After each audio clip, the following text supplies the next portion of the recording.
गुरुर्ब्रह्मा गुरुर्विष्णुः गुरुर्देवो महेश्वरः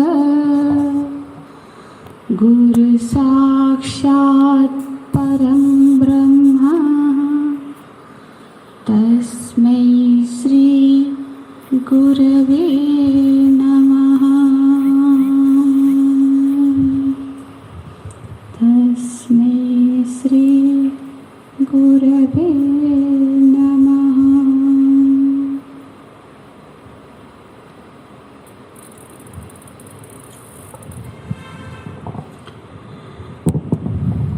प्रभु जी की असीम कृपा से कुछ महीनों के अंतराल के बाद आज हम पुनः हमारे सत्संग भवन में ये शास्त्र चर्चा करने जा रहे हैं। श्रीमद् भगवत गीता जी का अध्ययन पुनः शुरू करेंगे। तो ये जो गीता जी के सत्र में हम तृतीय अध्याय का अध्ययन कर रहे थे, जिसमें कि हमने 10 श्लोकों तक पिछले कक्षाओं में अध्ययन किया था। उसके बाद लॉकडाउन के वजह से हमको बंद रखना पड़ा, तो उससे आगे अध्ययन तो करेंगे, पर मेरा ऐसा विचार है कि क्योंकि बीच में कुछ महीने हो गए, हमारी स्मृति में फिर उसको थोड़ा सा जागृत करना पड़ेगा। तो हम पहले एक बार पुनरावलोकन कर लेते हैं उस 10 श्लोकों का, ताकि जो हमने श्रवण किया था वो हमको पुनः स्मरण हो जाए। हाँ, वो हमारे अंदर जरूर है, पर उसको फिर से एक बार पुनरावलोकन करना चाहिए, क्योंकि बीच में कुछ दिन गुजर गया।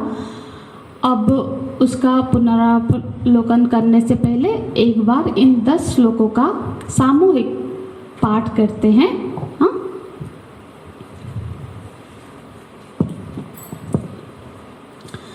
ओम श्री परमात्मने नमः।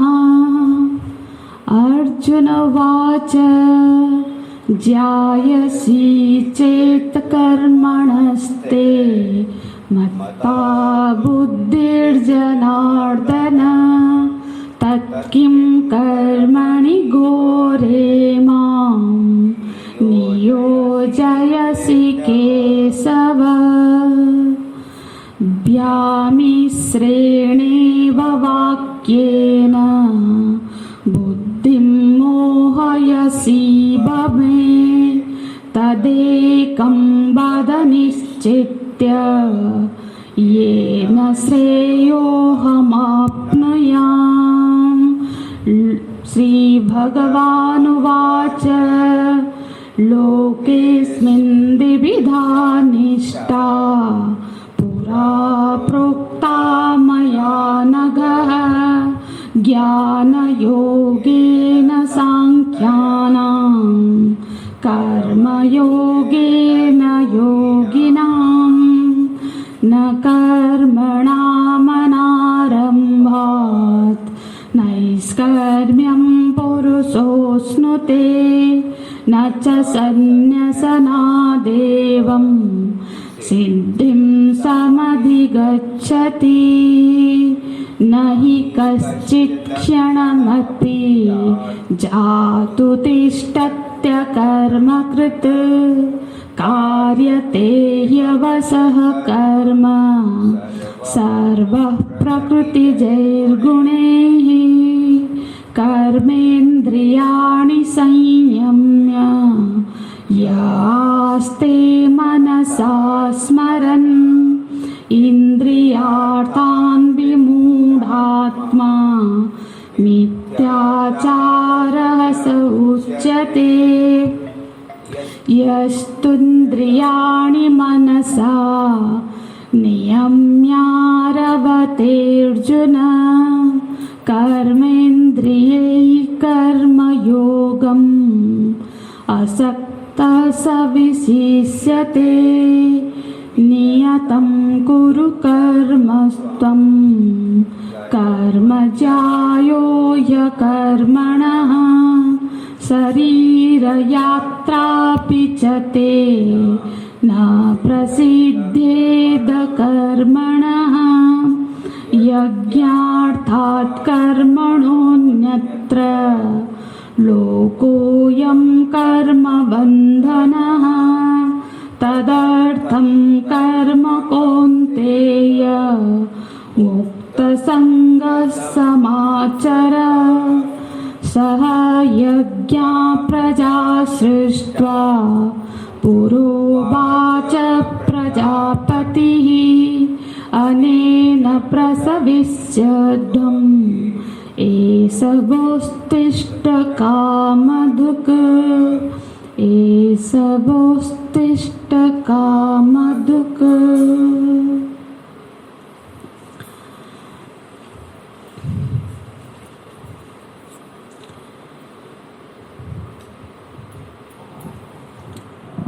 तो ये जो तीसरा अध्याय है जिसका अध्ययन हम अभी कर रहे हैं, इस अध्याय को कर्म योग कहा जाता है क्योंकि इसमें कर्म की मीमांसा की गई है।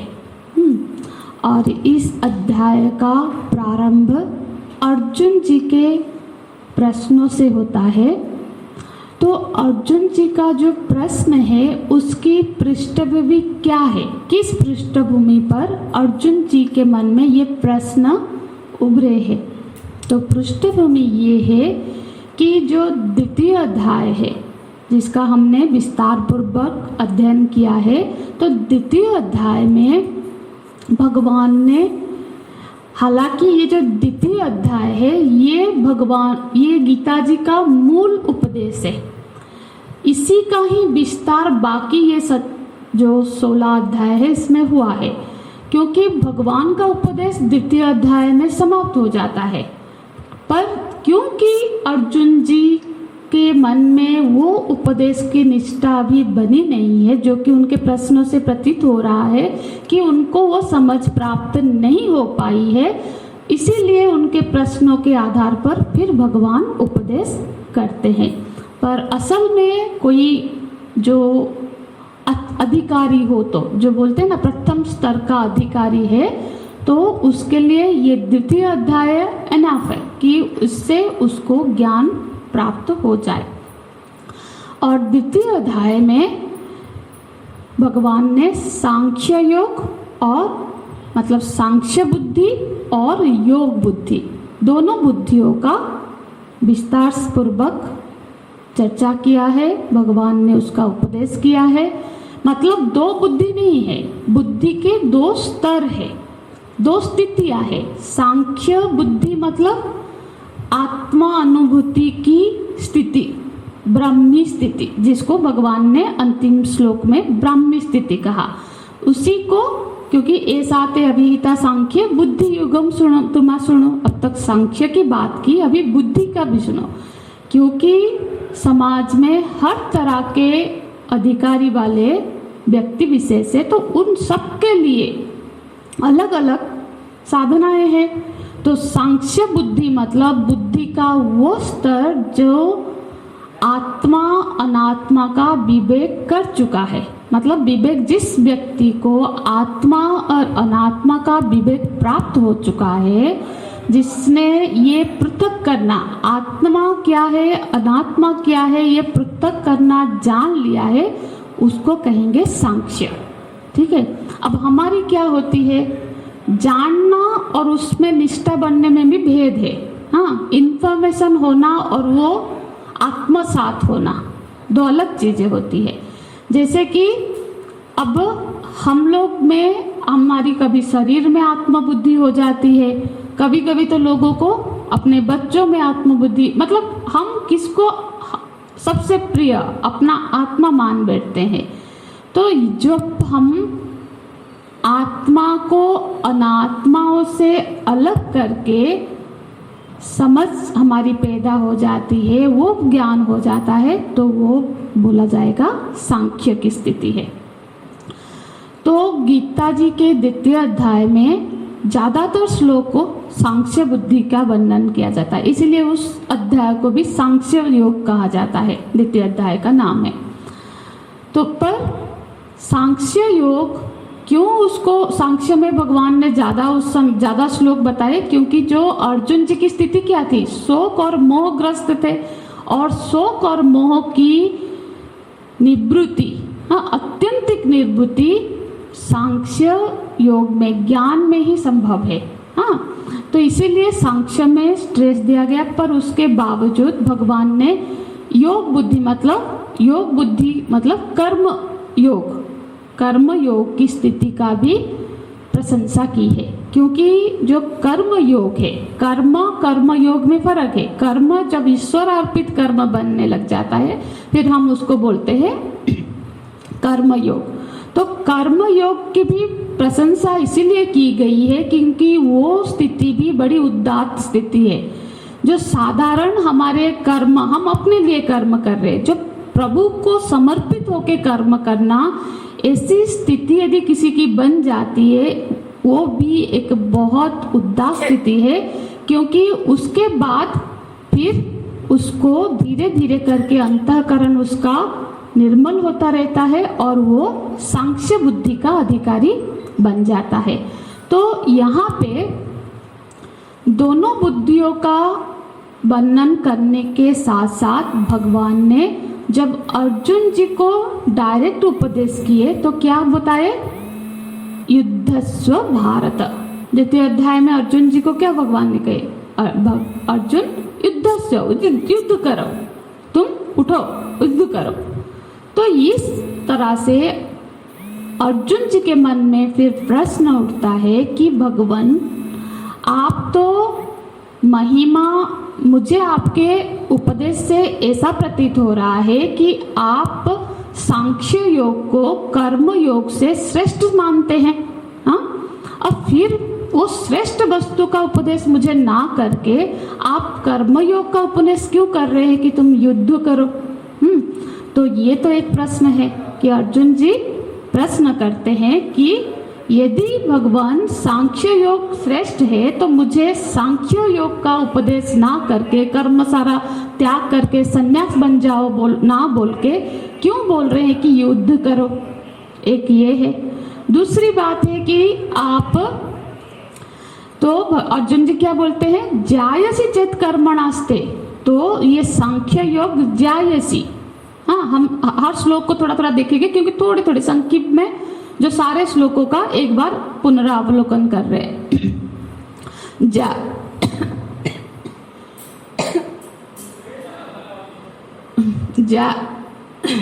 जायसी मतलब जो श्रेष्ठ है, सांख्य योग श्रेष्ठ है कर्म से, ठीक है, भगवान ये कह रहे हैं ना, सांख्य योग श्रेष्ठ है कर्म से। यदि ऐसा मुझे प्रतीत हो रहा है तो फिर तत्किम कर्मणि घोरे मांग नियोजयसि केशव। तो फिर हे केशव, मुझे इस घोर कर्म में क्यों नियोजित कर रहे हो। तो इस प्रश्न से हमको अर्जुन जी की थोड़ी सी मोहग्रस्त स्थिति का पता चल रहा है कि अभी भी वो मोहग्रस्त है। देखो उनके वाक्य से वो बोल रहे, मुझे क्यों आप घोर कर्म में नियोजित कर रहे हो। जबकि भगवान का उपदेश क्या है, भगवान अर्जुन जी को उपदेश कर रहे हैं कि अर्जुन तुम अपना स्वधर्म का पालन करो, क्योंकि अभी तुम्हारी वही स्थिति है, वही अधिकारित्व है कि तुम अपने स्वधर्म का पालन करो। स्वधर्म मतलब जो हमारे पहचान के हिसाब से, जो हमारे वर्ण के हिसाब से हमारा निर्धारित शास्त्र के अनुसार जो हमारा कर्तव्य बनता है, कर्तव्य कर्म है, वो हमारा स्वधर्म है। माने अर्जुन जी का एक तो वो क्षत्रिय है, हाँ, और क्षत्रिय के लिए स्वधर्म क्या है कि जो धर्म सम्मत उपस्थित युद्ध है उसको ही करना उनके लिए स्वधर्म है। अर्जुन जी को भगवान का उपदेश है कि अर्जुन तुम अपना स्वधर्म का पालन करो। यदि तुम अपने स्वधर्म का पालन करते हुए मृत्यु को प्राप्त होगे तो स्वर्ग प्राप्त करोगे, यदि जीत भी जाते हो तो फिर ये मही को शासन करोगे। तो भगवान की उपदेश है कि स्वधर्म का पालन करना चाहिए। पर अर्जुन जी बोल रहे क्या, उनको अब अपना स्वधर्म घोर लग रहा है। घोर मतलब क्या, कठिन, कष्टप्रद। हाँ, जबकि ये अब जब उनका यदि हम देखें तो बाल्यावस्था से उन्होंने गुरुकुल वास में क्या पढ़ाई की, अस्त्र शस्त्र की पढ़ाई की। जब अस्त्र शस्त्र की पढ़ाई कोई करता है, युद्ध ही करेगा ना, किसी की रक्षा करेगा, राज्य की रक्षा करेगा, तो फिर क्या उनको तब नहीं पता है कि मुझे युद्ध करना है? तो फिर जो कर्म उन्होंने अपने से चुना है, हाँ, अब प्रयत्न पूर्वक उन्होंने उसके लिए यज्ञ अभ्यास किया है, अध्ययन किया है, अब वही कर्म उनको लग रहा है कि घोर कर्म है। तो कैसे घोर कर्म हुआ? क्योंकि एक समय पर हर किसी को अपना कर्तव्य कर्म घोर लग सकता है। चाहे वो कोई टीचर है, टीचर को भी कभी बच्चों को डांटना पड़ता है। बहुत समय में लगता है कि एक शिक्षक बनना भी बड़ी कठोर काम है। बच्चों मतलब सबको सुधारने के लिए कभी कभी बहुत कठोर बनना पड़ता है, बहुत कुछ सुनना भी पड़ता है। दोष भी देते हैं बच्चे कि टीचर उसको ज्यादा पार्शियलिटी किए हैं। तो आचार्य का धर्म भी आसान नहीं होता है, माता पिता का धर्म भी आसान नहीं होता है। तो हर धर्म में कभी ना कभी ऐसी स्थिति आएगी जब हमको लगेगा कि ये कर्तव्य बहुत कठोर है। तो अर्जुन जी का ये बोलना कि भगवान आप मुझे युद्ध रूपी घोर कर्म में नियोजित कर रहे हो, ये कोई सुचिंतित प्रश्न नहीं है। क्योंकि भगवान बोल रहे हैं तुम्हारी आज की स्थिति के हिसाब से तुम युद्ध, जो धर्म युद्ध में उपस्थित है तुम्हारे सामने, उस युद्ध का अनुष्ठान करो, उस युद्ध को करो, अपने कर्तव्य का पालन करो। यदि अर्जुन, अब जैसे कि अर्जुन जी का प्रश्न है कि यदि सांख्य योग श्रेष्ठ है तो फिर कर्म योग क्यों बोल रहे? यदि अर्जुन जी सांख्य के लिए अधिकारी होते तो वो यहाँ युद्ध क्षेत्र में उपस्थित नहीं होते, है ना। क्योंकि विदुर जी भी थे, विदुर जी तो नहीं आए, उनकी धरातल अलग थी, उनकी अधिकारित्व अलग थी। जिनकी अधिकारित्व अभी कर्म में है वो सब अभी युद्ध क्षेत्र में है। तो अर्जुन जी का युद्ध क्षेत्र में होना ही ये निश्चित बोलता है कि अभी उनको सांख्य की अधिकारित्व उनमें नहीं है ना। तो उस अधिकारित्व को वो तभी प्राप्त करेंगे जब अपने कर्तव्य कर्मों का पालन करते रहेंगे। तो ये हो गया उनके दो प्रश्न। तो फिर बोलते हैं व्यमा श्रेणेव वाक्येन बुद्धि मोहयसीव में। भगवान आपकी ये मिश्रित वाक्य से मेरी बुद्धि भ्रमित सी हो रही है। ये बिल्कुल अनुचित सा एक प्रश्न लग रहा है, क्योंकि यदि द्वितीय अध्याय का हमने अध्ययन भी किया है, कोई अच्छे से उसको अध्ययन करे तो देखिएगा कि हर भगवान ने हर जगह पे सांख्य बुद्धि और योग बुद्धि का अलग अलग से बिल्कुल विस्तार पूर्वक कहीं पे मिश्रित वाक्य बताई ही नहीं गई है।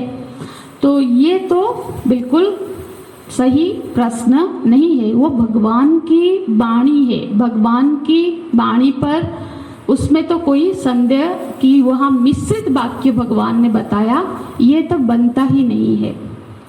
फिर अर्जुन जी का तीसरा प्रश्न है, हे प्रभु तदेकं वद निश्चित्य। फिर अर्जुन जी बोलते हैं भगवान मेरी बुद्धि कोई काम नहीं कर रही है, तद एकम वद, कोई एक बात मेरे को बताइए। दोनों बताते हैं तो मेरे को कुछ समझ में नहीं आ रहा है, आप ही निश्चित, आप खुद निश्चय कर लो, उसके बाद मेरे को बताओ, जल्दबाजी नहीं है। आप निश्चय कर लो कि मेरे को क्या करना चाहिए।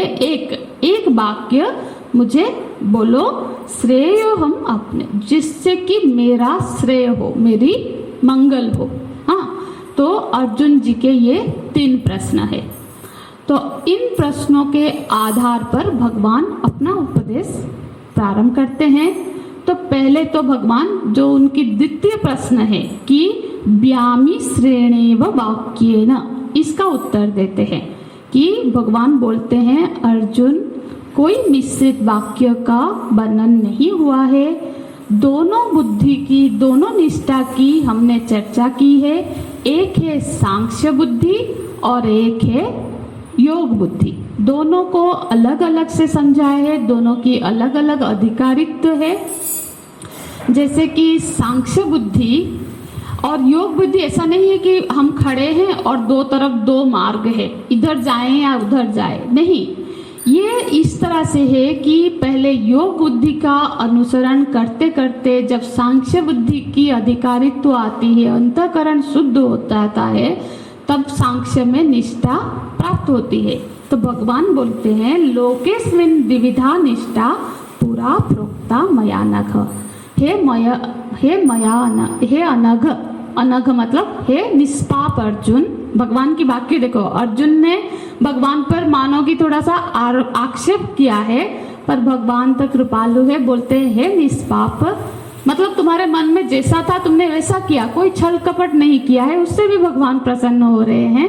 बोल रहे हैं हे निष्पाप अर्जुन, तुम मैंने तो दो निष्ठाओं की, दो स्थितियों की, निष्ठा मतलब स्थिति, दो तरह की स्थिति का वर्णन पहले से ही किया है। पुरा प्रोक्त मया नघो, ये तो पहले मतलब सृष्टि के समय से, जब से ज्ञान हमने दिया है तब से ही दोनों निष्ठाओं की बात की है। वेद तो भगवान की वेद मतलब मुख निश्रुत वाणी है ना, वेदों में भी यदि वेदांत है, ज्ञान मार्ग का श्लोक है, मंत्र है, तो कर्म कांड का भी मंत्र है, उपासना का भी मंत्र है। ऐसे तो कर्म कांड के लिए तो 80,000 मंत्र है, तो उस वेद भी तो सारे तरह के जो अधिकारी है पूरे मानव समाज के लिए है। आज इसकी जो धरातल है, आज यदि किसी के मन में कामनाएं हैं, वासनाएं हैं, तो उससे वो कैसे ऊपर उठेगा। इसीलिए कर्मकांड का वर्णन है कि ये करो तो ऐसा मिल जाएगा, वो करो तो ऐसा मिल जाएगा, मना कर दीजिए। हाँ, तो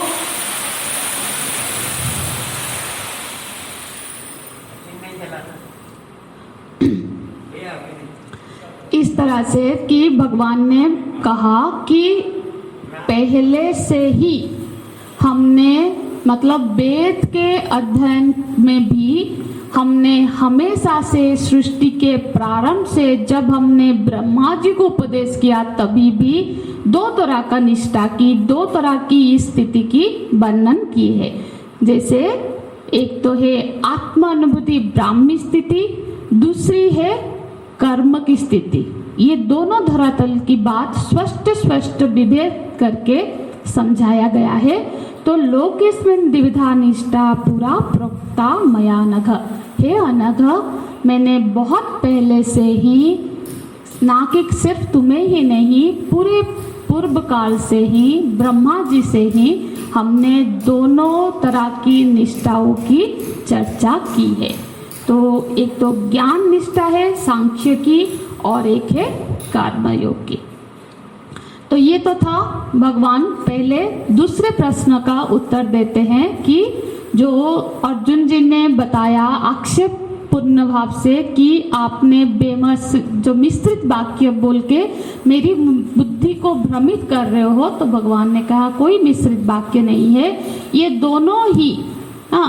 दोनों ही अलग अलग अधिकारी भेद के कारण ये दोनों स्थितियों का भेद है। और फिर भगवान अर्जुन जी को जो पहला प्रश्न है कि आप सांख्य योग को कर्म योग से श्रेष्ठ मानते हैं, इसके कोई उत्तर नहीं देते हैं। इसका अर्थ है कि भगवान उसको मौन स्वीकृति करते हैं कि हाँ, हम सांख्य योग को कर्म योग से श्रेष्ठ बता रहे हैं, क्योंकि सांख्य योग कर्म योग से श्रेष्ठ है। और भगवान कर्म योग, कर्म का जो उपदेश कर रहे हैं, इसलिए नहीं कि तुम कर्म में ही लिप्त रह जाओ। कर्म योग आचरण करते हुए आप एक दिन सांख्य योग के अधिकारी बन जाओगे, उसलिए भगवान अभी कर्म निष्ठा का उपदेश कर रहे हैं। फिर जो तीसरा प्रश्न है अर्जुन जी का कि भगवान मुझे कोई एक मार्ग निश्चय करके बता दीजिए जो कि मेरे लिए श्रेयस्कर में। तो उसका उत्तर बाकी सारे श्लोकों में उस तीसरे प्रश्न का ही उत्तर है। तो पहले हम थोड़ा सारे जो हमने 10 श्लोक देख लिए थे, तो उन 10 श्लोकों का थोड़ा फिर से रिवाइज कर रहे हैं, पुनरावलोकन कर रहे हैं। तो भगवान एक ही शब्द में, वो अर्जुन जी क्या पूछ रहे हैं कि मुझे एक, वहां गर्मी हो रही तो ये यहाँ पंखे है आ जाइए, तो ये सारे पंखे ऑन करो ना, क्यों ऐसे ऑफ करके रखा है?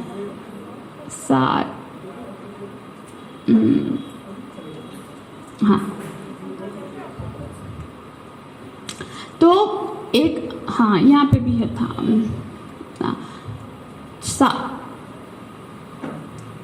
अब भगवान, अब हम सब 8वां श्लोक देखिए। 8वें श्लोक में भगवान ने उस एक वाक्य जो कि अर्जुन जी को भगवान उपदेश करते हैं, 8वां श्लोक में क्या है? नियतम कर्म कुरु, नियतम कुरु कर्मस्त्वम। तो हे अर्जुन, यदि एक वाक्य में जानना चाहते हो तो तुम्हारे लिए है कि तुम अपने नियत कर्म का अनुष्ठान करो, नियत कर्म का पालन करो। नियत कर्म माने क्या?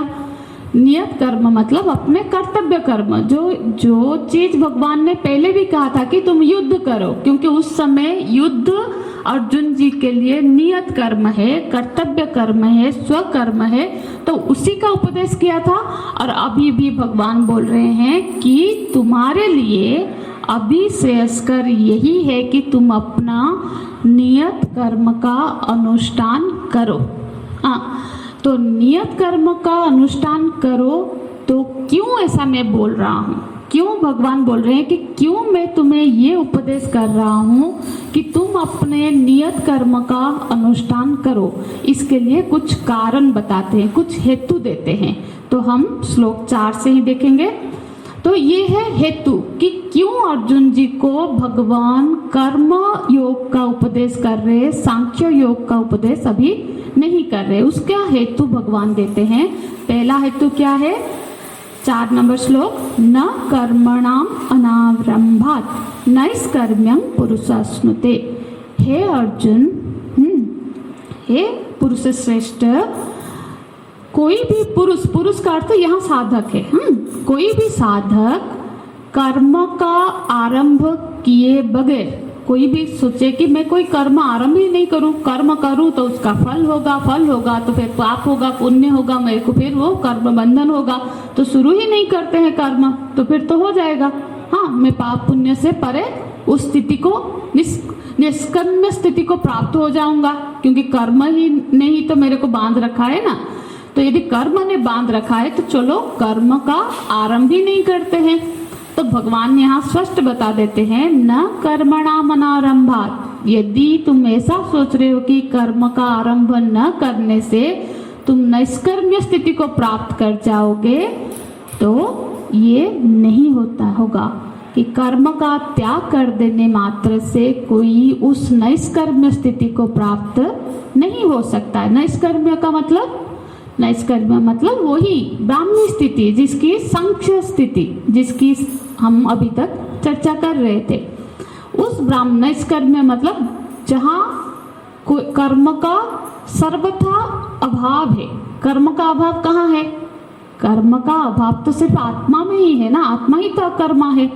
तो वो आत्म स्थिति को प्राप्त किए बगैर यदि कोई सोचे कि मैं कर्म का त्याग कर दूं, तो फिर इससे नहीं होगा, क्योंकि कर्म वो साधन है जो हमारे अंतःकरण को उस धरातल पर ले जाएगा जहां हम इस आत्मज्ञान को धारण कर सकते हैं। क्योंकि शास्त्रों में बताया गया है कि आत्मज्ञान जो है ना, वो तो मिनटों में हो जाए, मतलब क्षण में ही हो जाएगा।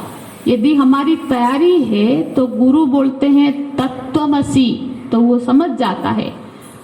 तुम अहम ब्रह्मास्मि, ये महावाक्य से ही उसको ज्ञान हो जाता है, क्योंकि उसकी ऐसी समझ बन गई है, ऐसी उसकी स्थिति बन गई है। पर वो जो अंतःकरण को उस स्थिति में अवस्थित करने के लिए, अंतःकरण की मार्जना करने के लिए, उसको धोने के लिए हमारे पास जो साधन रूपी चीज है वो है हमारा कर्म। तो फिर हम कर्म त्याग कैसे कर सकते हैं? कर्म का त्याग करके तो तुम उस स्थिति को, उस ज्ञान को, उस निष्ठा को धारण करने की अधिकारी ही नहीं बनते, क्योंकि हमारे अंदर तो वो वासनाएं, वो कामनाएं अंतःकरण में भरी पड़ी है और हमने क्या किया, बाहर से कर्म को छोड़ दिया। तो भगवान बोल रहे हैं यदि तुम कर्म का आरंभ नहीं करोगे, मतलब संकल्प पूर्वक कोई सेवा कार्य में, कोई कार्य में नियुक्त नहीं होते हो, तो इससे यदि तुम सोचते हो कि मैं पाप पुण्य रूपी बंधन से मुक्त हो जाऊंगा और उस निष्कर्म स्थिति को प्राप्त कर जाऊंगा, तो वो स्थिति नहीं होगी। तो भगवान उपदेश का अर्थ ये नहीं है कि वो उनको कर्म में बांधना चाहते हैं। भगवान चाहते तो है कि तुम उस निष्कर्म स्थिति को प्राप्त करो, पर क्योंकि अभी तुम्हारी नैष्कर्म की धरातल नहीं है, जहाँ जीवत्व है, जहाँ कर्तृत्व है, भोक्तृत्व है, वहाँ पर बिना कर्तृत्व भोक्तृत्व से परे गए। भोक्तृत्व है मतलब क्या? इच्छा है। इच्छा है तो क्या होगा, हमारी किसी चीज को पाने की इच्छा है, भोगने की इच्छा है, तो हम क्या करेंगे, उस इच्छा को पूर्त करने के लिए कर्म करेंगे। तो हमको कर्म में फिर नियुक्त तो होना ही पड़ेगा, क्योंकि जब तक अंदर इच्छा है, जब तक अंदर वासना है, जब तक जीवत्व बची हुई है, तब तक हम कर्म का त्याग नहीं कर सकते। तो भगवान यहाँ कह रहे हैं न च संन्यासनादेवं सिद्धिम समधि गच्छति। न च संन्यास, संन्यास मतलब जो यहाँ पे वो संन्यास आश्रम की बात नहीं कर रहे, कर्म संन्यास की बात कर रहे। मतलब कर्म से तुम संन्यास लेके उस सिद्धि मतलब नैष्कर्म सिद्धि को प्राप्त नहीं हो पाओगे। ठीक है, तो ये तो हो गया एक हेतु, एक कारण है कि क्यों तुम्हें हम कर्म का उपदेश कर रहे हैं, क्योंकि ये कर्म ही है जो कि तुम्हें सांख्य के लिए अधिकारी बनाएगा। दूसरा हेतु देते हैं, फिर आगे का श्लोक देखिए।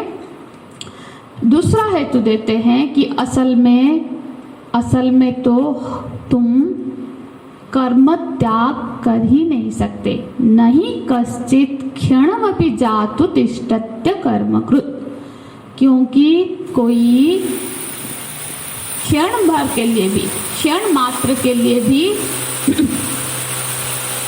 कर्म का त्याग नहीं कर सकता। क्षण मात्र क्यों? थोड़ी देर रुक जाइए, क्लास 15-20 मिनट का। तो क्योंकि एक कारण ये है कि तुम्हें कर्म करना चाहिए, क्योंकि कर्म का आरंभ नहीं करोगे तो अपने संस्कार वासनाओं का क्षय नहीं कर सकते। और दूसरा हेतु ये है कि यदि कर्म नहीं कर सकोगे, ऐसा तुम सोचते हो, तो यदि देहाभिमानी हो, कोई जीव भाव में है और ये बोले कि मैं कर्म का त्याग कर दूं, ये संभव नहीं है। जीव के धरातल पर कोई भी कर्म का त्याग नहीं कर सकता। कोई यदि देहाभिमानी के स्तर में है, देह चाहे वो स्थूल देह हो या फिर सूक्ष्म देह हो, यदि देह के साथ तादात्म्य बोध है, देह के साथ अभिमानी है कि ये मैं हूँ, मेरा मन, मेरी बुद्धि, मेरा शरीर, ये जो देह के साथ अभिमान, ये जीवत्व तो जब तक है तब तक हम कर्म का त्याग नहीं कर सकते। क्योंकि क्या बोलते भगवान, कार्यते ही अवसह कर्म सर्वः प्रकृति जय गुण है। क्योंकि अवसह तुम बाध्य हो, विवश हो। किससे विवश है हम? प्रकृति के तीनों गुणों से हम विवश है। प्रकृति का जो ये सत्व रज तम है, यही तो माया है ना, ये तीनों प्रकृति ही माया है। माया तीनों गुण, ये तीनों गुण के बंधन से तुम विवश हो। ये तीनों गुण तुम्हें बलपूर्वक कार्य में नियोजित करते रखेंगे। हाँ, कैसे? जैसे कि अभी सत्व प्रधान मन है, तो हम सोच रहे हैं कि ध्यान में बैठ जाएं, पढ़ाई कर ले, ये कर ले, वो कर ले, पर जैसे ही रजोगुण हावी होता है, आप बैठ के दिखा दो, वो बैठने ही नहीं देगा। फिर आप उठ के ये करने लगोगे, कुछ करने लगोगे, कुछ नहीं तो पैर हिलाते रहोगे बैठ के। मतलब जैसे भी वो जो होता है ना, वो जो रजोगुण आ गया, वो क्लियर तब तक नहीं होगा जब तक आपको वो चंचल ना कर दे, उठा देगा। तमोगुण आ गया, ध्यान करके दिखाओ, नींद इतनी हावी हो जाएगी, आलस्य इतना आ जाएगा कि कोई भी कार्य में अपना को नहीं लगा पाओगे। तो हम तो प्रकृति में विवश है, हम कैसे बोल दे कि मैं को कर्म का त्याग कर दूं, क्योंकि कर्म का त्याग करने का अधिकारी भी नहीं है हम कर्म, क्योंकि जब तक देह का अभिमान है तो देह की आवश्यकता है, देह की आवश्यकता की पूर्ति भी करनी है। तो पूर्ति करनी है तो हमको कर्म करना है, भोजन रूपी कर्म। तक भूख है तो खाना है, खाना खाना है, श्वास लेना है, तो संपूर्ण कर्म का त्याग कोई भी देहाभिमानी की स्थिति में संभव नहीं है। तो ये दूसरा हेतु भगवान देते हैं कि ये भी कारण है कि तुम कर्म का त्याग करके अभी नहीं कर सकते। तो इसीलिए तुम्हें अपने गुणों को क्योंकि अभी रजोगुण क्षत्रिय ब्लड है ना, क्षत्रिय रक्त है, तो उनमें रजोगुण की प्राधान्यता है। इस युद्ध रूपी कर्तव्य कर्म का पालन करके अपने उस रजोगुण का क्षय करो, समन करो, फिर सत्वगुण प्रधान होगे तो फिर ध्यान अध्ययन श्रवण कर पूर्वक फिर जाके तुम्हारे अंतःकरण में वो सांख्य की स्थिति प्राप्त होगी। उसके बाद फिर भगवान और क्या हेतु देते हैं, तीसरा देते हैं। तो स्थिति तो ये है, जीव की स्थिति तो ये है कि वो बिना कर्म किए रह नहीं सकता। और फिर क्या है, और फिर यदि क्योंकि कर्म के क्या होता है, कर्म के बहुत सारे जो फल होते हैं ना, कभी कभी उसका बहुत घोर फल भी होता है, कठोर फल भी होता है। जैसे कि कर्म करेंगे तो कभी प्रशंसा मिलेगी, कभी निंदा मिलेगी, चाहे कितने भी कर्म कर ले, कभी 4 लोग अच्छे बोलेंगे तो एक लोग तो कोई होगा जिसकी स्वार्थ में हानि हो रही है, उसको अच्छा नहीं लगेगा। तो ये सब चीजें आएगी। हम सोचे चलो बखेड़े में पड़ते ही नहीं, हाँ करेंगे तभी तो ये सब हो रहा है, चलो बखेड़ा सब खत्म करते हैं। तो यदि ऐसा करके यदि सोचते हैं कि हम उस नैष्कर्म्य स्थिति तक अपनी यात्रा में पड़ रहे हैं, तो फिर वो संभव नहीं है। क्यों नहीं है संभव? क्योंकि कर्मेंद्रियाणि संयम्य आस्ते मनसा स्मरण। कर्म इंद्रियों का संयम तो कर लोगे, वाणी को संयम कर लिया, हाथ पैर को बंद कर लिया, बैठ गए। पर यदि हम कर्म कर रहे, कोई काम किए तो कोई अच्छा बोलेगा, कोई बुरा बोलेगा, कोई कुछ बोलेगा बोल के हम छोड़ो, हमको क्या पड़ी है, दुनिया तो चली रही है, हम शांति से बैठते हैं, बैठ के दिखाओ। यदि कर्म करते हुए, शांति तो एक स्थिति है ना, वो यदि अंदर नहीं बनी है, वो अंदर कैसे बनेगी? कर्म करते करते हमको वो स्थिति प्राप्त करनी है, कर्म को छोड़ के वो बनेगी ही नहीं। यदि अभी बखेड़ा लग रहा है, इसका अर्थ है कि अंदर वो स्थिति नहीं है, क्योंकि हमको लग रहा है कि वो बुरा बोलेगा तो हमको बुरा लग रहा है, हम प्रशंसा चाहते हैं, हाँ हम चाहते हैं कि लोग हमारी मान करें, पर कोई अपमान कर रहा है तो हमको अच्छा नहीं लग रहा है, कोई कुछ बोल रहा है तो अच्छा नहीं लग रहा है। इसका मतलब है हम अंदर से अभी अंदर से तैयार नहीं है, और बाहर क्या किए, हमारे कर्म को छोड़ दिया। तो फिर क्या होगा, अंदर वही स्थिति बनी रहेगी। ये जन्म में छोड़ देंगे तो अगले जन्म में भी करके ही वो उस स्थिति से ऊपर जा सकते हैं। 100 जन्म भी बीत जाए, उस साधन प्रक्रिया यही है। इसी प्रक्रिया से ही हमको अंदर को शुद्ध करना है। मतलब वो कर्म करते करते ही हम अपने को, आज बुरा लग रहा है, कल ऐसी स्थिति में पहुंच जाएंगे कि हमको प्रभाव नहीं पड़ेगा। मतलब वहाँ उदात स्थिति अंदर बनानी है, चाहे इस जन्म में बनाए, 100 जन्म में बनाए, है तो ऐसे ही करना पड़ेगा। मार्ग तो यही है। तो इसलिए भगवान बोल रहे हैं कर्म इंद्रियों को तुमने रोक दिया, पर मन में वो इच्छाएं हैं, अभी भी सम्मान प्राप्त की, जो भी, मतलब ऐसा नहीं है हम अभी किसी अभिलाषा है, किसी ने यंग एज में संन्यास ले लिया, पर उसमें वो सारी अभी कामनाएं वासनाएं भरी है, उससे वो मुक्त नहीं हुआ है। तो उसने क्या किया, सिर्फ अपने शरीर को रेस्ट्रिक्ट कर लिया, पर मन में फिर क्या होता है ना, वो चीजें का वो स्मरण करता है। तो मन में अभी उसकी वो स्थिति नहीं बन पाएगी। तो भगवान बोलते हैं मिथ्याचार स उच्यते, तो फिर वो मिथ्याचारी कहा जाएगा, क्योंकि उसकी अंदर आज भी वो सारी कामनाएं वासनाएं बची हुई है और उसने बाहर उसको मुक्त, उस कामना वासना से को साफ करने का, निर्मुक्त करने का जो उपाय रूपी कर्म साधना था उसको उसने छोड़ दिया।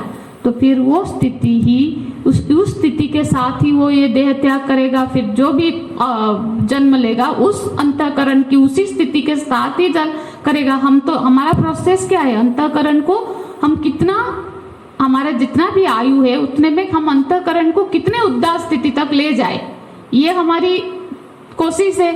तो यदि हमने किसी की बात मान के, किसी की चीज सुन के, कुछ भी भयपूर्वक की हम पे कोई एलिगेशन, कोई कुछ दोष ना लगा दे, ये सब करके यदि हमने अपनी शुद्धता का मार्ग को बंद कर दिया तो फिर क्या होगा, ये आयु भी खत्म हो जाएगी और उससे अंतःकरण की स्थिति में हम फिर दूसरे शरीर को प्राप्त होंगे।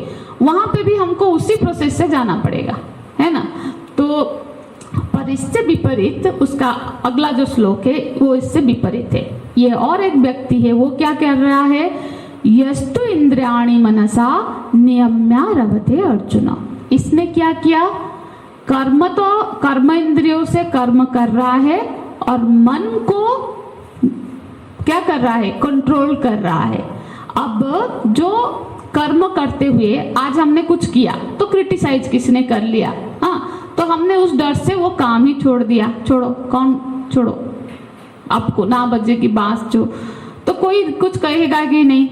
पर उसने क्या किया, वो करना शुरू किया, पर जो उसको अंदर बुरा लगा तो उसने ऑब्जर्व किया कि मेरे अंदर अभी ऐसी स्थिति है कि मुझे बुरा लगता है, लोग मुझे प्रशंसा करें, ऐसी मेरे पास भावना है, मेरे को ऐसे मतलब लालसा है। तो धीरे धीरे मन को वो क्या करता है, मन को वो नियमित कंट्रोल करता है, मन को ट्रेन करता है और धीरे धीरे बाहर इंद्रियों से कर्म चलता रहता है। लोग नहीं बदलेंगे, वही लोग हैं वैसे ही बोलेंगे, पर अब उसको प्रभाव नहीं पड़ रहा है क्योंकि उसने वो कर्म करते करते अपने मन को उस स्थिति में ले आए कि अब उसके मन को वो चीजें प्रभावित नहीं कर रही है। हमको अपनी शुद्धि करनी है, किसी दूसरा अपना शुद्धि करेगा वो तो उसका हेडेक है ना। वो तो अपने बुद्धि के हिसाब से, अपने ज्ञान के हिसाब से, अपने संस्कारों के हिसाब से बोलेगा। तो उसको वो बोल रहा है बोल के हमने अपनी जो उन्नति का पाथ को बंद नहीं करना है। बस अब क्या हो गया, जब हमने अपना काम बाहर का इंद्रियों को चालू रखा, वही सेवा का काम है या जो भी काम है उसको करते करते मन को उदात करने की, मन को प्यूरिफाई करने की प्रक्रिया जारी रखी, सा विशिष्यते, तो फिर वो विशेषता को प्राप्त होता है, मतलब वो उन्नति को प्राप्त होता है। वो बहुत मतलब भौतिक उन्नति को प्राप्त होता है, क्योंकि आप भौतिक दुनिया में भी देखोगे जो सारे लोगों के बातों को नजरअंदाज करते हुए अपने काम में लगा रहता है तो उसको फिर प्रशंसा प्राप्त होती है, वो समृद्धि प्राप्त होती है और वो करते करते एक दिन वो प्रशंसा से ऊपर उठ जाता है। अब उसको और प्रशंसा, मान, अपमान से ऊपर जा सकता है। पर यदि उसने छोड़ दिया तो अभी भी उसको मान चाहिए, क्योंकि वो उसको ओवरकम नहीं किया है ना। एक दिन मिल जाएगा, फिर वो चख लेगा कि इसमें भी कुछ नहीं रखा है, तब भी जाके वो उससे जा पाएगा, ऊपर निकल जाएगा। पर बंद कर दिया, पर वो कैसा चीज है, जब मेरे को सब प्रशंसा, वो चीज है मन में, पर करते करते जब निकल जाएगा फिर मान अपमान से भी वो परे निकल गया। तो ये दो व्यक्तियों की, दो स्थितियों की भगवान यहाँ कर रहे हैं। दोनों ही कारण कर्म तो कर रहे, एक ने कर्म छोड़ के भी नहीं छोड़ पाया, वो मिथ्याचारी है क्योंकि अंदर उसका सारा चल रहा है। उसको भी हम नहीं बोलेंगे कि ये बिल्कुल कर्म त्यागी है, नहीं, क्योंकि तुम तो कर्म त्याग कर ही नहीं सकते, है ना। बस कर्म इंद्रियों को बंद कर दिया है कर्म करने में। दूसरा है कर्म करते हुए मन को वो उदात कर रहा है कि ये छोटी छोटी भावनाएं मेरे मन में क्यों आ रही है, मैं तो अपने काम में ठीक हूँ, मैं तो जो मेरे बुद्धि के हिसाब से मेरा निष्ठा ठीक है, मैंने सही सोच के लोगों के भलाई के लिए या जो भी जिस कार्य में कर रहा हूँ, लोग बोल रहे हैं, जो बोल रहा है चलो देखते हैं। हाँ, इस भरोसे के साथ जब वो जाता है फिर वो अपनी उन्नति कर लेता है, उसकी अंदर की स्थिति में उदात्तीकरण आ जाता है, उसके मन में छोटे छोटे चीजों से प्रभावित होना छूटता जाता है। तो ये एक स्थिति है, स विशिष्यते, वो विशेषता को प्राप्त होता है। फिर बोलते हैं नियतम कर्म कुरु, इसीलिए है अर्जुन तुम अपने नियत कर्म को मत छोड़ो, अपने कर्तव्य कर्म को मत छोड़ो, क्योंकि ये कर्तव्य कर्म को करते करते ही तुम एक दिन उस श्रेय प्राप्ति के मार्ग में, उस सांख्य योग को धारण करने के लिए सक्षम हो पाओगे, है ना। तो यहाँ नियत कर्म मतलब एक और उसकी परिभाषा हम ऐसे भी सोचते हैं, कर्तव्य कर्म क्या होता है कि कर्तव्य वो होता है माने जो लोग हमसे एक्सपेक्ट करते हैं, जैसे मेरी जो पहचान है, हाँ उस हिसाब से एक्सपेक्ट करेंगे ना। कोई डिस्ट्रिक्ट कलेक्टर है तो डिस्ट्रिक्ट कलेक्टर से वो डिस्ट्रिक्ट के लोग जो एक्सपेक्ट करते हैं, जो चाहते हैं कि ये हमारे लिए करे, वो उसके लिए कर्तव्य कर्म है। कोई नहीं चाहेगा कि जो डिस्ट्रिक्ट कलेक्टर मेरा खाना बना दे, वो जरूर वो ही चाहेगा जो उसके पहचान के हिसाब से है कि वो हमारा यहाँ जो गंदगी है उसको साफ करने के लिए कोई नियम कर दे, इलेक्ट्रिसिटी का कर दे। तो जो लोग हमसे एक्सपेक्ट कर रहे हैं वो हमारे लिए नियत कर्म है। जैसे मैं यहाँ एक आचार्य की पोजीशन में हूँ तो मुझसे क्या एक्सपेक्ट करेंगे, जो मुझसे आप लोग एक्सपेक्ट करते हैं वो मेरा कर्तव्य कर्म है कि मैं यहाँ आश्रम की दिनचर्या ऐसी हो, वेद पाठ हो, ऐसे क्लासेस चलती रहे, सब मतलब सत्संग चलता रहे, ग्रुप डिस्कशन चलती रहे, बाल विकास हो, यूथ का भला हो, यही सब चाहेंगे ना। तो जो आप चाहेंगे वो मेरे लिए कर्तव्य कर्म है। तो यहाँ कोई प्रेसिडेंट है, सेक्रेटरी है, तो प्रेसिडेंट सेक्रेटरी से क्या एक्सपेक्टेशन है, वो जो हम उनसे चाहते हैं वो उनके लिए फिर कर्तव्य कर्म होता है कि वो इस संस्था के मुख्य होने के नाते इस संस्था का विस्तार कैसे हो, इसकी जो बेनिफिट्स है ज़्यादा से ज़्यादा लोगों तक कैसे पहुँचे, बहुत से यूथ कैसे इससे उपकृत हो, गुरुदेव की महिमा का गान हो, इस ज्ञान की, इस शास्त्र की महिमा हो, ये उनकी कर्तव्य में आ जाता है। यहाँ का मेंबर है तो मेंबर को क्या कि हम एक तो यहाँ के प्रोग्राम को अटेंड करें, हाँ इससे हम पहले तो खुद बेनिफिटेड हो, जो भी यहाँ के जो भी सेवाएं उपलब्ध है, क्लासेस है, जो भी है, पहला उसका कर्तव्य है कि वो खुद उसको अवेल करे, फिर वो उसको फिर दूसरों में बताए, और जो भी छोटा मोटा सेवा उससे संभव हो पाए उसको करे। तो ये उससे एक्सपेक्टेड है। तो जो चीज हम उस, और एक्सपेक्टेशन कैसे होता है उसकी डेजिग्नेशन के हिसाब से। कोई माँ है तो बच्चा माँ से क्या एक्सपेक्ट करता है, तो वो माँ का कर्तव्य है।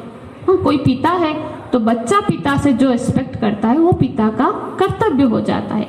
इसी तरह से माता पिता अपने बच्चे से जो एक्सपेक्टेशन रखते हैं कि ये हमारे लिए ये करे, वो बच्चे का कर्तव्य है। तो ये नियत कर्म है। नियत कर्म को यदि हिंदी में सरलीकृत भाव हम समझे, जो हमसे लोग एक्सपेक्ट करते हैं कि हम वो उनके लिए करें। हाँ, जैसे कि लोग हम चाहते हैं कि हम उनसे मधुर अच्छे से बात करें, तो ये मेरे लिए नियत कर्म है कि मैं अच्छे से बात करूं। तो कोई नहीं एक्सपेक्ट करता है कि मैं बुरा करूं, तो लोग हमसे एक्सपेक्ट करते हैं कि हम उनके काम आए। वो जब हमसे कोई हेल्प मांग रहे तो हमारा उस समय ये नियत कर्म है कि हम उनको हेल्प करें। ठीक है, तो ये एक नियत कर्म की एक छोटी सी परिभाषा ही समझ लो। तो नियतम कर्म कुरु। अब तुम्हारा जो यहाँ पे जो तुम एक योद्धा के रूप में, एक सेनापति के रूप में खड़े हो, तो तुम्हारी जो टीम है, जो अभी तुम्हारा पक्ष है, तुमसे जो एक्सपेक्ट कर रही है, वो तुम्हारा अब नियत कर्म है कि तुम युद्ध करो, क्योंकि ये सब हो चुका है। अब तुम धर्म की स्थापना करो। अधर्म का, ये जो अधर्म फैल रहा है, ये जो सारे कौरवों के पक्ष में अधर्म, क्योंकि उन्होंने बहुत अधर्म किया, बहुत अन्याय किया, इसका अब तुम नाश करो। ये तुमसे एक्सपेक्टेड है, इसलिए ये तुम्हारे लिए कर्तव्य नियत कर्म है। तो ये तो कुछ हेतु दिए भगवान ने, और साथ ही साथ आगे का श्लोक सबसे महत्व का है, 9वां श्लोक। भगवान बोलते हैं ये कर्म भी तुम्हें नहीं बांधेगा, जब तुम अपना नियत कर्म भी कर रहे हो, कर्तव्य कर्म भी कर रहे हो, वो कर्म भी तुम्हें नहीं बांधेगा। उसका तरीका क्या है? तदर्थम कर्म कौन्तेय, हाँ, मुक्त संग समाचर। तदर्थम, तदर्थ मतलब तत् मतलब कौन? ईश्वर। ईश्वर अर्थ है, ईश्वर की प्रीति अर्थ है। ईश्वर को खुश करने के लिए जब तुम कर्तव्य, यहाँ हम उदाहरण अपना ही इसलिए दे रहे हैं क्योंकि इसको समझने में इजी होता है। जैसे यहाँ गुरुदेव की प्रीति अर्थम यदि हम बोले, भगवान की प्रीति अर्थम बोले, तो क्या होता है? वो किससे खुश हो रहे हैं? कि हम शास्त्र का अध्ययन करें। पहले तो हम अध्ययन करें, अपने जीवन में उतारे, फिर इसका प्रचार प्रसार करें ताकि लोग ज्यादा से ज्यादा लोग इसको, तो उनके प्रीति अर्थ है हमारा जो कर रहे हैं, जो हमसे बन पा रहा है। यदि हमारे मन में ये भाव है कि ये तो गुरुदेव खुश होंगे इसलिए मैं कर रहा हूँ, ये लाइब्रेरी हम इसलिए एस्टेब्लिश कर रहे हैं क्योंकि ज्यादा से ज्यादा लोग आए, शास्त्र से वो जुड़े, तो क्या होता है ना, हम फिर उस कर्म में नहीं बंधे। हमने कर लिया, फिर लोग उससे बेनिफिटेड हुए, हम कर्म में बंधे नहीं। पर ऐसा नहीं है कि ईश्वर अर्थ कर रहे हो मतलब कुछ भी करो। मुक्त संग समाचर, समाचर, जैसे हम अपने लिए कर रहे हैं वैसे ही। अब एक हम चाहते हैं कि यहाँ एक पानी का टैंक हो या कुछ भी, सपोज यहाँ हम चाहते हैं कि जो लोग आ रहे हैं अच्छे से बैठे, इसलिए 2 चेयर लाना है। हाँ, तो फिर क्या करेंगे? अपने घर के लिए तो अच्छा चेयर लाएंगे अपने लिए, हाँ, और यहाँ के लिए कोई भी टूटा फूटा जो अब अच्छा नहीं दिख रहा है हमारे डाइनिंग रूम में, हम नया लाते हैं तो इसको कहाँ छोड़े? आश्रम है ना, चलो वहाँ रख लेते हैं, लोग आते जाते हैं, बैठेंगे। बात वो नहीं है, बात है कि समाचार भगवान बोल रहे हैं। कब वो उदास स्थिति होती है? जब तुम अपने जैसा ही आचरण करो। हम क्या करते हैं? अब हम ऐसे क्रेडिट करते हैं कि आज ना हम गरीबों को खाना खिलाएंगे, ठीक है, 5 गरीबों को खाना खिलाना है। कुछ भी ब्रेड ले लिया, कुछ ले लिया अपने कि उनको दे दिया, कि खीर बना रहे हैं, अरे ये मेहमान आ रहे हैं तो उसमें ज्यादा काजू पिस्ता सारा डालेंगे, गरीबों के लिए है, कोई इतना जरूरत नहीं है। तो क्या वो हम समाचार किए? पहले ही हमने उनमें और अपने में भेद कर लिए? नहीं, वैसे ही आचरण। वो गरीब हम, अब क्या है ना, हमारी स्थिति ऐसी है कि हम उसको रिक्वेस्ट करके दे, क्योंकि वो उसको खा के हमको पुण्य कमाने का मौका दे रहा है।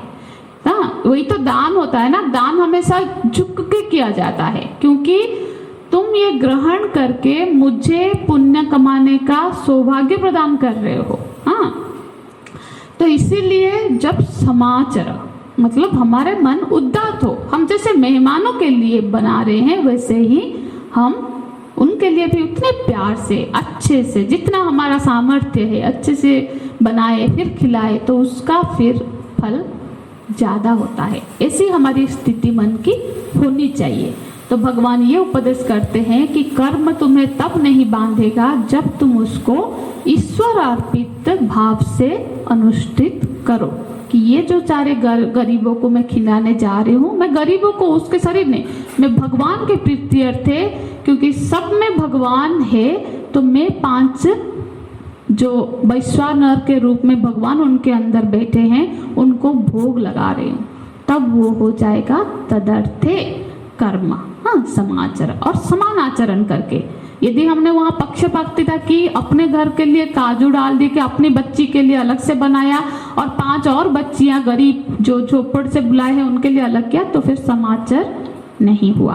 तो ये छोटे छोटे चीजों हमको, ये हमारा जर्नी जो है ना, ये अपने को श्रेष्ठ बनाते जाने का जर्नी है। अपने मन से छोटी छोटी भावनाओं को निकालने की। यदि हमको किसी दिन लग गया कि अरे मेरे मन में इतना छोटा भाव आ गया, तो हमको तुरंत अपना वो करने की कोशिश में लग जानी चाहिए कि कैसे मेरे मन से ये सारे न्यून भावनाएं, छोटी भावनाएं दूर हो। हाँ, हमारे लिए कोई और नहीं करेगा, हम ही को करना है, कोई नहीं आएगा हमारा मन शुद्ध करने के लिए, हमको ही करना है। एक तो ये है, और एक हेतु देते हैं भगवान कि सह यज्ञा प्रजा सृष्टा पुरोवाच प्रजापति ही अनेन प्रसविष्य तुम्हें वो अस्त्विष्ट कामधुक। हे अर्जुन, ये जो पूरी सृष्टि है ना, ये यज्ञ भावना से संपादित होती है। यज्ञ भावना से ही ये पूरी सृष्टि चलती है। यज्ञ भावना मतलब स्वाहा की भावना, देने की भावना। यज्ञ, हम यज्ञ करते हैं तो क्या करते हैं? कुछ आहुतियां देते हैं, अर्पण करते हैं, कुछ देने की भावना। और ये प्रकृति देने की भावना से ही सृजित हुई है, देने की भावना से ही चल रही है। सूर्य यदि ताप ना दे, उजाला ना दे, तो फिर तो सृष्टि नहीं रहेगी।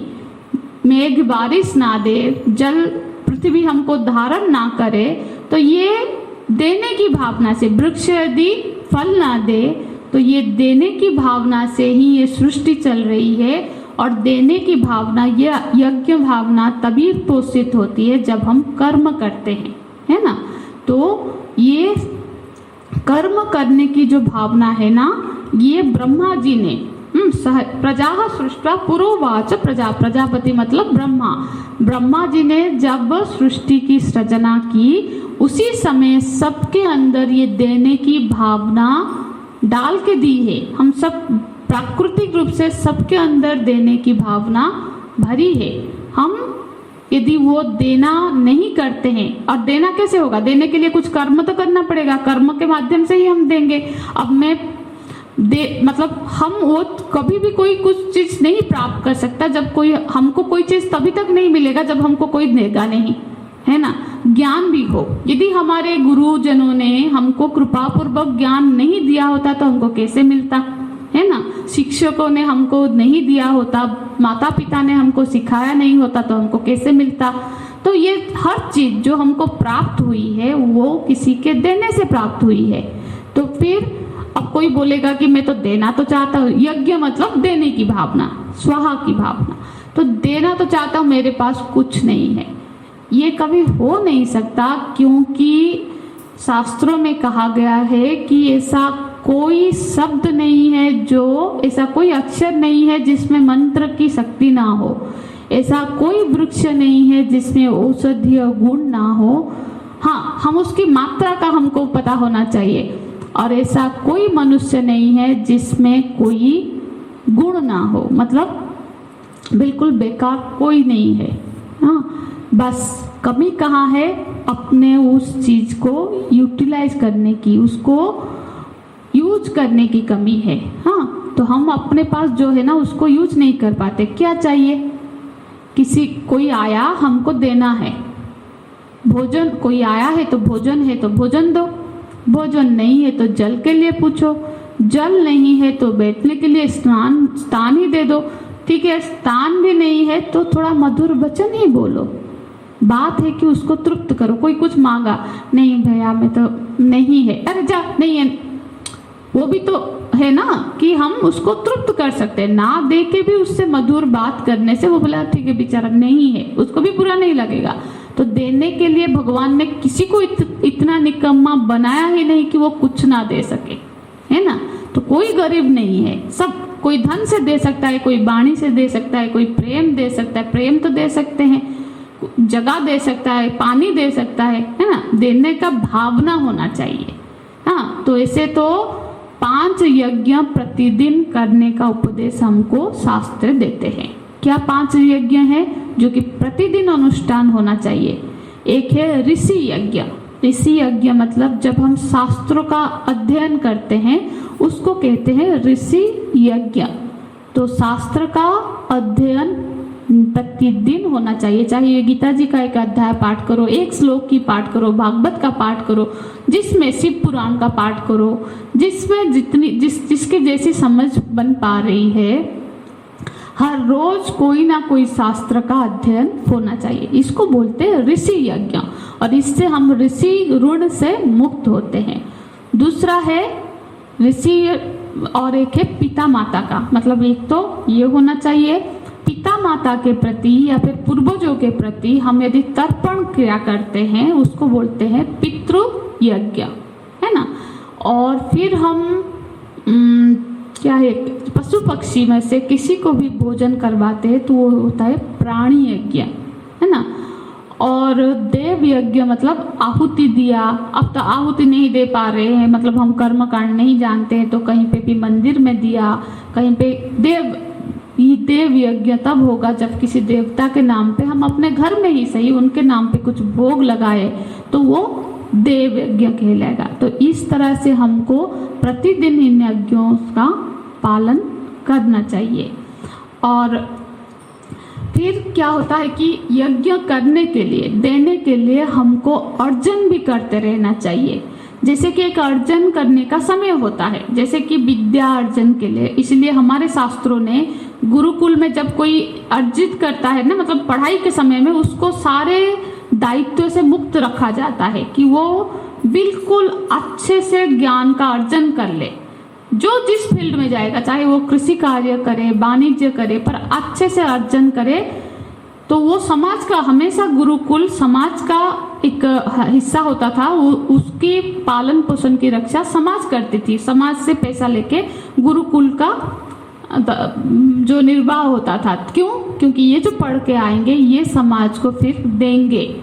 तो जब हम पढ़ रहे हैं उस समय हमारे मन में ये भावना होना चाहिए कि हम यहाँ से जो फ्री में अभी पढ़ रहे हैं, फिर हमको समाज को ये लौटाना है। अब हम गवर्नमेंट से तो सब चाहते हैं कि गवर्नमेंट हमारे लिए ये करे वो करे, पर हम टैक्स नहीं देंगे। हम बिल भी बनाते हैं तो चालू बिल बना दो, हम भी बोलते हैं चालू बिल बनाने, मतलब ऐसा है कि हम चाहते हैं कि गवर्नमेंट से जो बेनिफिट है उसको ले, मतलब लेना चाहते हैं पर देना नहीं चाहते हैं। बच्चे स्कॉलरशिप लेना चाहते हैं, गवर्नमेंट क्यों स्कॉलरशिप बच्चों को देते हैं कि हमारे बच्चे अच्छे से तालीम प्राप्त करें ताकि वो समाज की सेवा करें, है ना।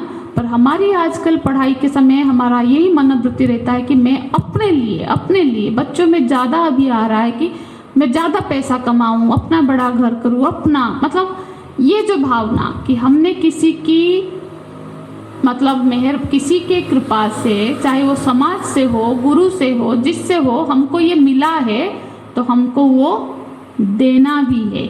तो ये देने की भावना को जितना हम जागृत करेंगे, ये हमारी एक नैसर्गिक प्रकृति है और देने के लिए कर्म करना जरूरी है। तो भगवान यहाँ पे इस भावनाओं की ये भी एक हेतु बताते हैं कि यज्ञ भावना क्योंकि हमारे अंदर है तो इसीलिए भी हमको कर्म करना चाहिए।